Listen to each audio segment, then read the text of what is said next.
Welcome back to Fund Your Future with DRS. Washington has more than 140 state parks, which provide budget-friendly ways to recreate and socialize across our state. Today, we're happy to have Ariel here with us from the Washington State Parks, who can share with us the many ways you can enjoy our parks. Welcome, Ariel. Hi, it's nice to be here. So when people think about state parks, they probably think of camping, but our state parks have a lot of great day use facilities. And to access our state parks, people must have a valid pass. Mm-hmm. So I think most people are probably familiar with the Discover Pass to get into Washington State Parks or other public lands in Washington. But maybe first start telling us a little bit about the Discover Pass. Sure. And then we can talk about other passes that people might be able to access. Sure. So the Discover Pass is an annual parking pass. So it's used to access a state park, Department of Natural Resource lands, or Department of Fish and Wildlife lands via your car or truck. So if you walk, if you bicycle, if you canoe into a park, you don't need a Discover Pass. So if you live near a park, you don't necessarily need to pay to access that park. You can just stroll in. But if you want to explore all over Washington, it's a good pass to get. It's only $30 a year. But state parks separately from the Discover Pass offers several discounted passes. Washington State residents can apply for these. 2 of them are specifically for folks who are 62 or over. We have the Senior Limited Income Pass, which is free to apply for and offers benefits like 50% discount on camping fees and free day use parking. It must be renewed every 5 years, and you can find the application on our website. That's great. We also have a senior off-season pass, which is something that you purchase every off-season for $75. It's valid from October through March the following year. Okay. And then weeknights in April. And it waives your camping fees minus $10 per night utility charge if you stay at a utility site.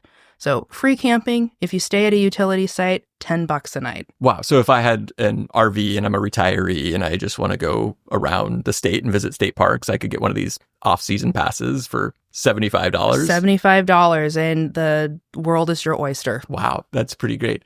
This is already raising more questions than we prepared for, but we'll maybe come back to things like camp hosts and other things. Mm-hmm. I know retirees oftentimes, but we want to talk a little bit maybe more about what everyone has access to. And I know I frequently see in the news like free days at state parks where I don't need to have a Discover Pass. Could you tell us a little bit about when those days usually are? Yeah, so we have 12 free days a year where you don't need a Discover Pass to visit any of the Washington State managed recreation lands.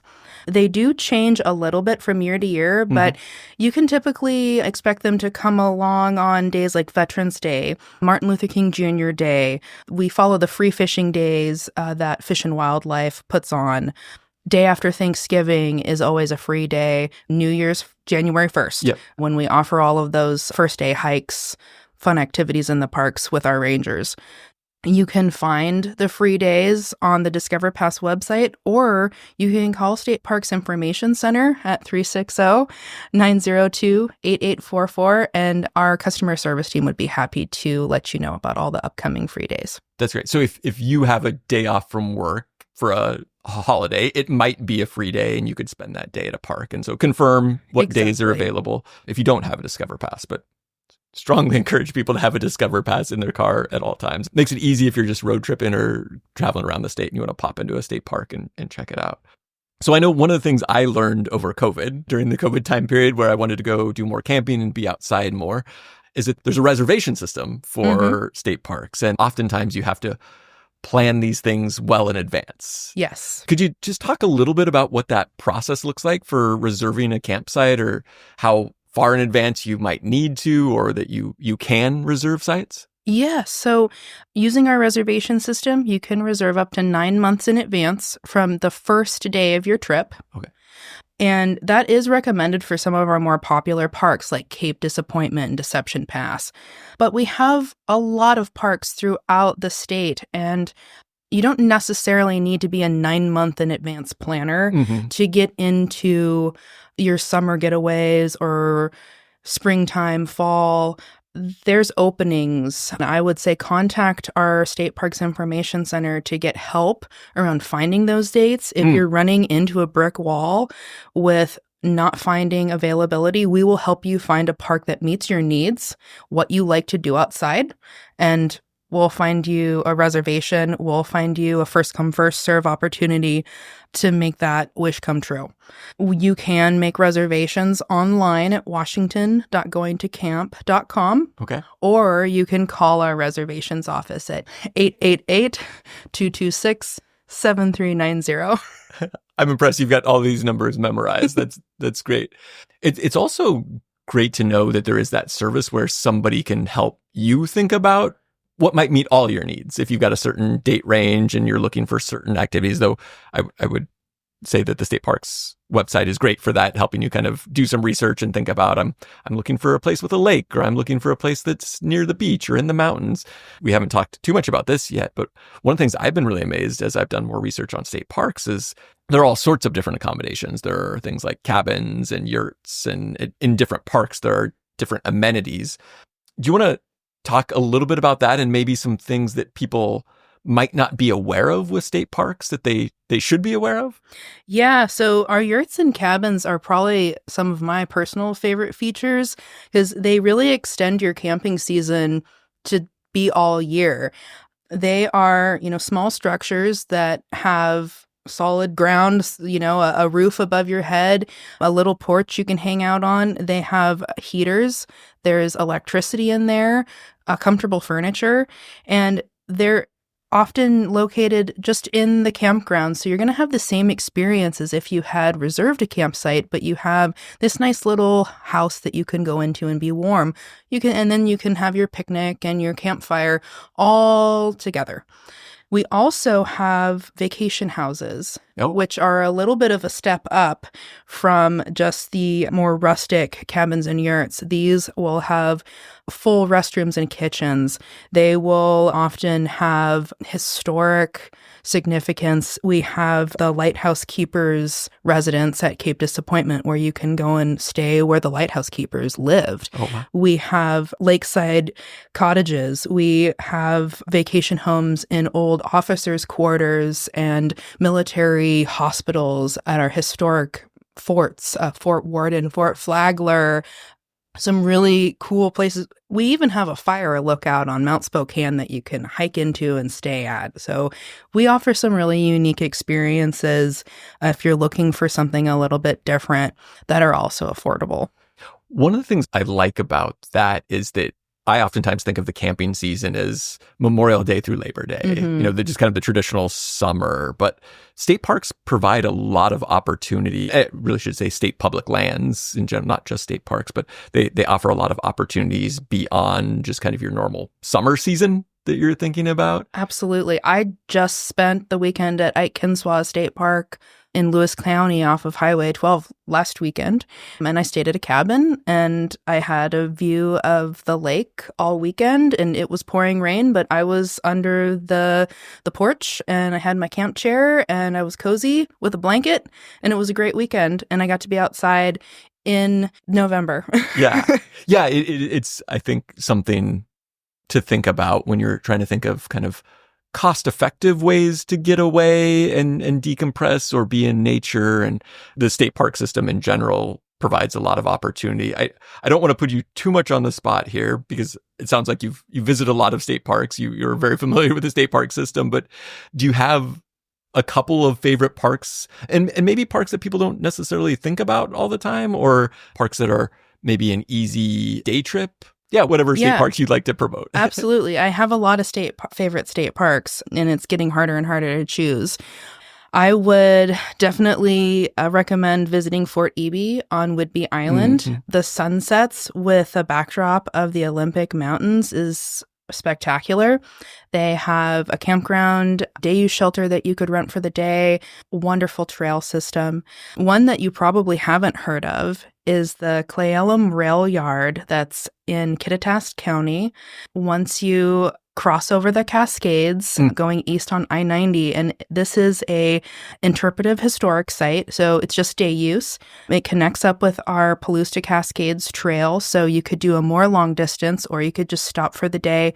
But it goes over the historic railroads that service the area and even has historic buildings that you can check out, just kind of see what life was like at a different time. So I really like that park. I lived in Kittitas County for 7 years, and it's not a place I ever visited. It was that state park, so I have to put it on the list. You definitely have to check it out. Yeah, there's so many. I'm a big fan of Miller, Sylvania, because it's close and it's as you said, sometimes you don't even have to drive to a park. You can cycle into a park or run into a park. Yes.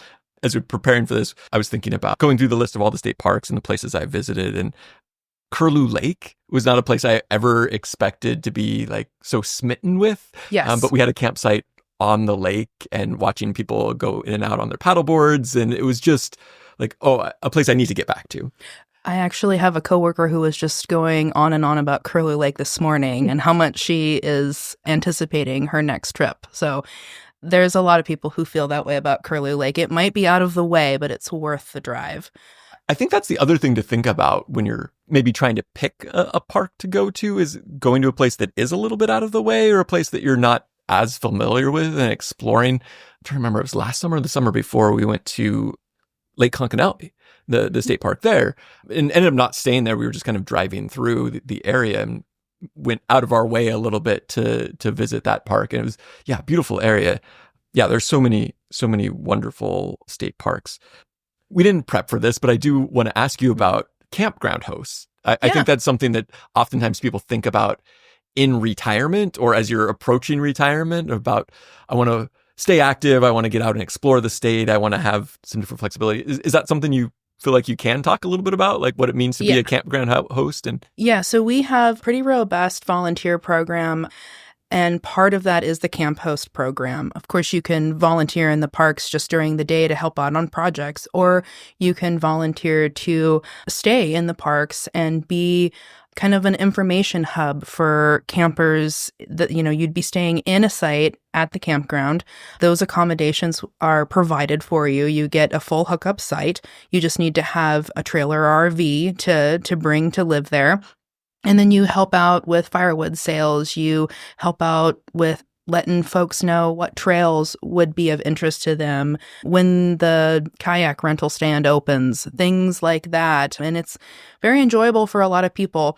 And it's not just for campgrounds. We also have marine hosts for our docks and buoys. So if you are a boater, you can host at one of our marine parks, and you'd essentially be fulfilling the same role. You're the person there that's helping out all the other moorage visitors. Yeah.